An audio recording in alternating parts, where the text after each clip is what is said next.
BNP গণতন্ত্রের কথা বলে অথচ তাদের মধ্যে গণতন্ত্র মানার প্রবণতা নেই বলে মন্তব্য করেছেন আওয়ামী লীগের সাধারণ সম্পাদক ওবায়দুল কাদের।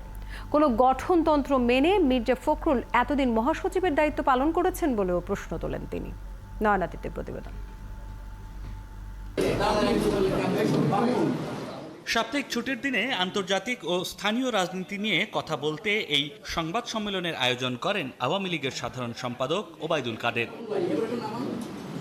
এ সময় তিনি বলেন, বাংলাদেশ প্রকৃত গণতন্ত্রের পথে আছে, কিন্তু যারা গণতন্ত্রের কথা বলে দেশে দেশে ছড়ি ঘুরানোর চেষ্টা করে তাদের আচরণে দ্বিমুখিতা প্রমাণ হয়েছে। গণতন্ত্রের প্রবক্তা, মানবাধিকারের প্রবক্তাদের পক্ষ থেকে জন কিরবি নিরাপত্তা উপদেষ্টা বলেন, রাফার অফেন্সিভ এখনো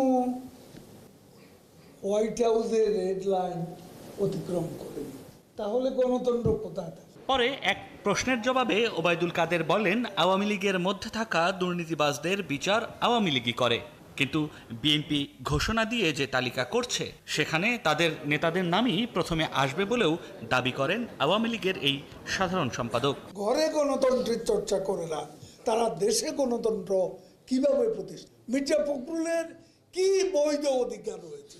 তার গঠনতন্ত্রে সে লঙ্ঘন করেছে। দুর্নীতি লুটপাটের শিরোমণি হচ্ছে তারা, গণতন্ত্র হত্যা শিরোমণি হচ্ছে তারা।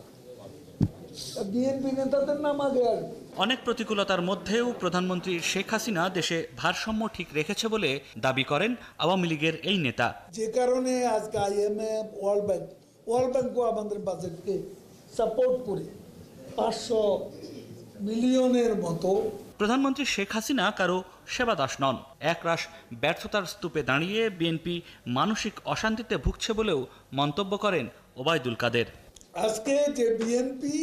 নয়ন আদিত্য, ৭১, ঢাকা।